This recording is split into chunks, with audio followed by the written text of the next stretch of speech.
नमस्कार मित्रों, स्वागत है आपका अपने YouTube चैनल ओजस्वी न्यूज अपडेट पर।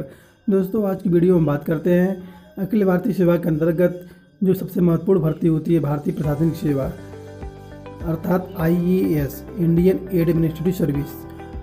तो हम ये देखते हैं कि IAS को लेके तमाम स्टूडेंट में बहुत सी भ्रांतियाँ होती हैं, खास करके जो ग्रामीण पृष्ठभूमि से बच्चे बिलोंग करते हैं उनके मन में कहीं ना कहीं रहता है कि हमें तैयारी कर पाएंगे, हम क्वालिफाई कर पाएंगे, नहीं कर पाएंगे। तो ऐसे स्टूडेंटों को अपनी वीडियो के माध्यम से बताना चाहते हैं कि IAS बनना कोई बहुत बड़ा हुआ नहीं है और ना कि हिंदी मीडियम वाले बच्चों को ये अपने अंदर ही भावना लानी चाहिए कि हिंदी मीडियम बच्चे हैं हम, तो हमारे लिए पॉसिबल है, नहीं पॉसिबल है। तो दोस्तों, इसकी हम एलिजिबिलिटी बात करते हैं तो इसकी जो एलिजिबिलिटी होती है वो ग्रेजुएशन पास होती है। ग्रेजुएशन पास होने के बाद आपकी जो उम्र सीमा है 21 वर्ष होनी चाहिए, क्योंकि जो इसमें जनरल कैंडिडेट हैं उनके लिए उम्र सीमा 21 से 32 वर्ष है और OBC कैंडिडेट के लिए 21 से 35 वर्ष तक, और जो SC कैंडिडेट हैं उनकी उम्र सीमा है 21 से लेकर 37 वर्ष तक। अर्थात जनरल के स्टूडेंट वो 6 बार एग्जाम दे सकते हैं, OBC के 9 बार, और जो SC के होते हैं वो 21 से 37 वर्ष तक बराबर दे सकते हैं। अर्थात 37 साल तक वो प्रत्येक बार देखते हैं। उनके लिए कोई उम्र में बात नहीं है कि जैसे कि सामान्य के लिए 6 बार है, OBC के लिए 9 बार है, तो उनके लिए ऐसा नहीं है, वो 37 वर्ष तक कंटिन्यू एग्ज़ाम दे सकते हैं। तो दोस्तों, इसमें बात करते हैं कि तमाम प्रतियोगी छात्रों के मन में सवाल उठता है क्या हम इसकी तैयारी ग्रेजुएशन होने के बाद करें या पहले से करें। तो हमें बताना चाहते हैं उन प्रतियोगी छात्रों के लिए कि आप तैयारी तो ग्रेजुएशन बाद कर सकते हैं, कोई दिक्कत नहीं है, लेकिन यदि आप पहले से ही उसको थोड़ा सा ध्यान देते हैं तो आपके लिए वो आसान हो जाता है। जैसे NCERT जो बुक होती हैं, तो जो NCERT की जो सिलेबस जिस भी कॉलेज में चलता है तो वहाँ के बच्चों का थोड़ा सा बेस जो होता है मजबूत हो जाता है, इसलिए कि NCERT जो क्वेश्चन होते हैं या जो उनकी पृष्ठभूमि होती है किताबों की वो फैक्ट होते हैं, अर्थात तो गलत नहीं होते हैं। आज जो UP बोर्ड के होते हैं इसमें कहीं ना कहीं गलतियाँ थोड़ी हो जाती हैं। तो इसलिए प्रत्येक कोचिंग द्वारा या सबको सलाह देते हैं कि 6 से लेकर इंटर तक जो NCERT बुक हैं वो प्रत्येक प्रतियोगी बच्चों को पढ़नी चाहिए। तो कहीं ना कहीं अगर वास्तव में अच्छी चीज़ है तो आप ग्रेजुएशन के पहले से ही आपको तैयारी करनी है तो इसको अपना कंटिन्यू पढ़ते रहिए। ऐसे रहेगा, आपका बेस मिलता रहेगा और क्लियर होता रहेगा। और कहीं ना कहीं अगर आप तैयारी करना चाहते हैं तो इसका जो सही समय है वो आप ग्रेजुएशन फर्स्ट ईयर से ही आप इसमें लग जाइए, क्योंकि इंटर तक तो आप अपना तैयारी देखते हैं एकेडमी लाइफ का, लेकिन जैसे आप ग्रेजुएशन प्रेस करते हैं, चाहे BE BSc BCom जो भी कर रहे हैं, आप इसमें लग जाइए। अर्थात 3 साल तक आप थोड़ा इसको पढ़ते रहिए। तो कहीं ना कहीं आपको जैसे ही आप BA फाइनल करेंगे या BSc फाइनल करेंगे तो आपको ये चीज़ आसान लगेंगी, और डायरेक्ट आप ग्रेजुएशन करके इसमें लगेंगे तो कहीं ना कहीं आपको थोड़ा सा समय लगेगा।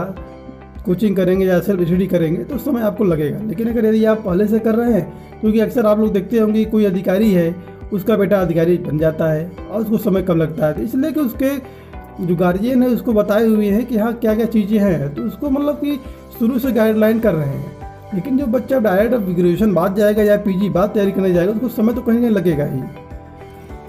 तो इस प्रकार से ये चीज़ें हैं, तो इसको कोई बहुत बड़ा हुआ नहीं है कि हिंदी मीडियम से हैं आप तो आपको परेशानी है, इंग्लिश से हैं तो आप तैयारी इसको पहले से कर सकते हैं, चाहे इंटर बाद करिए चाहे ग्रेजुएशन बाद, इससे कोई दिक्कत नहीं है।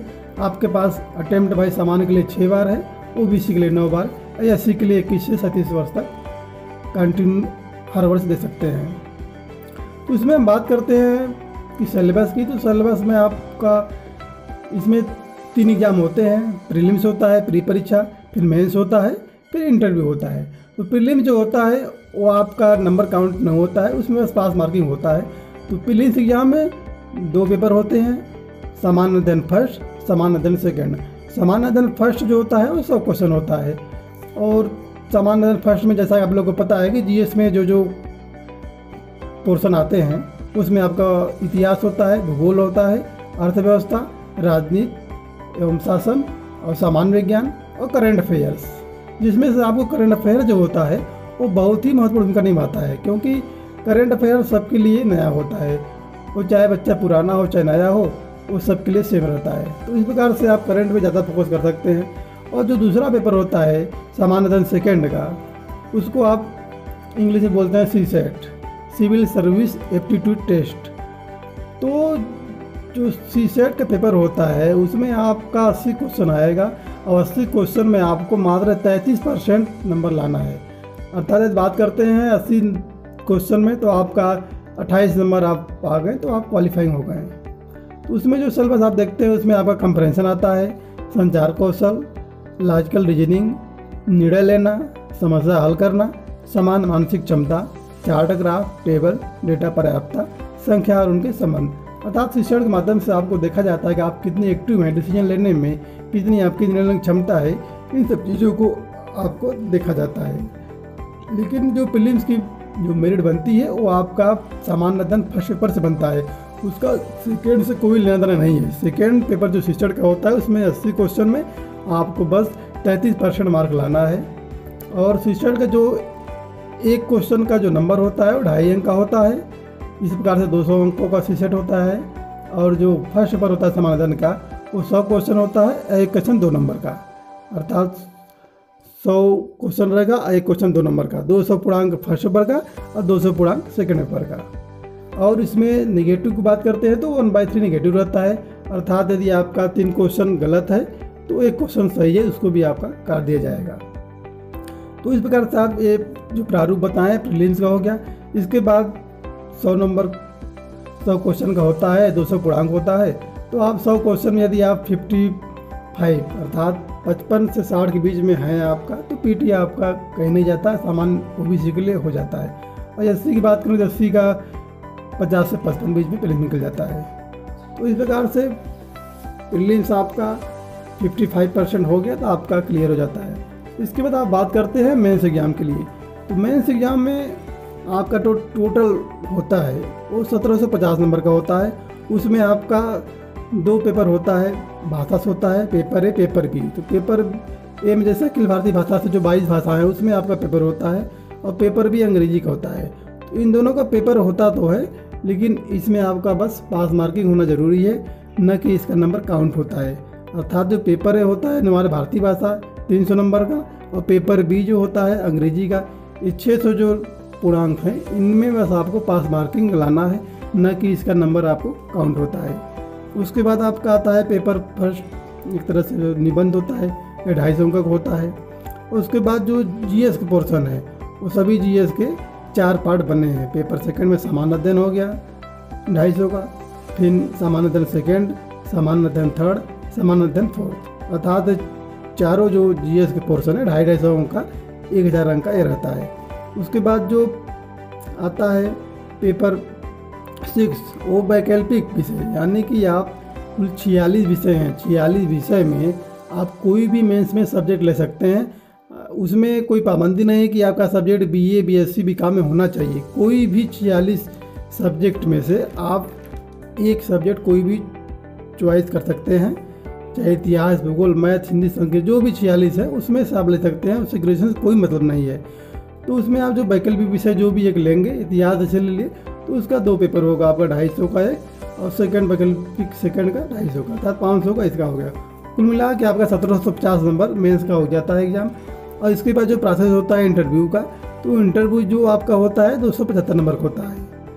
275 नंबर का इंटरव्यू होता है, अर्थात मेंस और इसको दोनों जोड़ देंगे तो आपका 2025 नंबर हो जाएगा। तो इस प्रकार से आपका प्रीलिम्स, मेंस, इंटरव्यू ये तीनों प्रोसेस होता है।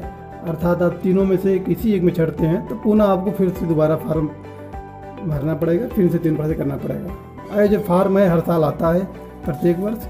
आप ग्रेजुएशन कर लिए हैं, 21 वर्ष की उम्र है, तो आप अच्छे से सेल्फ रेडी करके चाहे कोचिंग माध्यम से आप इसको भर सकते हैं। तो इसमें देखते हैं सामूहिक सेवा के अंदर जो भर्तियाँ आती हैं, देख सकते हैं आप भारतीय प्राथमिक सेवा है, भारतीय पुलिस सेवा, भारतीय वन सेवा, भारतीय विदेश सेवा अधिकारी, राजस्व सेवा अधिकारी, सिविल सेवा अधिकारी, डाक सेवा अधिकारी, रेलवे सुरक्षा बल अधिकारी, ये सब जो होते हैं ग्रेड ए के अंदर होते हैं। और आप ग्रेड बी की बात करते हैं यानी समूह बी की, तो समूह बी के अंदर आप जो देखते हैं सशस्त्र बल मुख्यालय सिविल सेवा अधिकारी है, और उसके बाद सिविल सेवा एवं पुलिस सेवा अधिकारी पांडिचेरी में, अर्थात जो केंद्र शासित प्रदेश होते हैं वो समूह बी के माध्यम से इन सब में भर्ती होती है। तो इस प्रकार से पूरा प्रारूप रहा आपके सामने।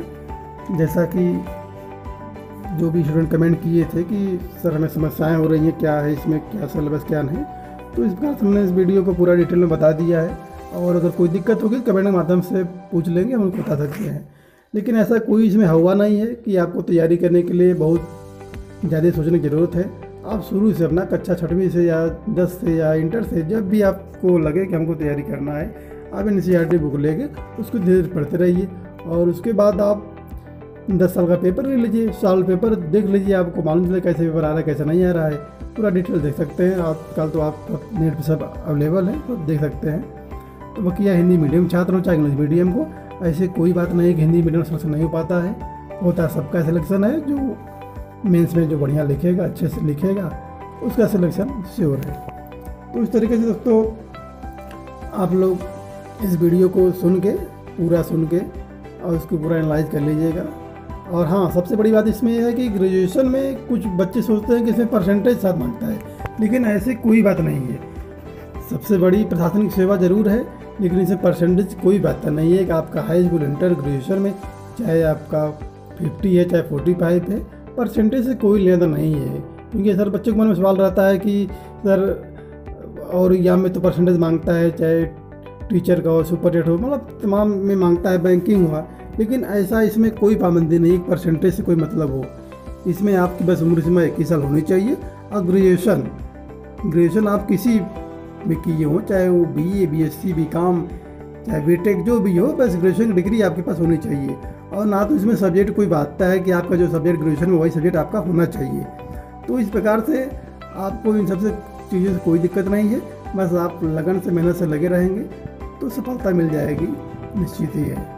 तो दोस्तों इस प्रकार इस वीडियो को मैं अंत करते हैं, और वीडियो पसंद आए तो वीडियो को सब्सक्राइब लाइक ज़रूर करिएगा, और अपने जितने मित्र हैं उनको शेयर जरूर करिएगा, ताकि जितने भी ग्रामीण पृष्ठभूमि के बच्चे हैं उनको ये जानकारी मिल जाए, और वो कहीं न कहीं उनके अंदर अगर लगन जज्बा है तो भारतीय प्रशासनिक सेवा बन सकते हैं। ठीक है दोस्तों, धन्यवाद।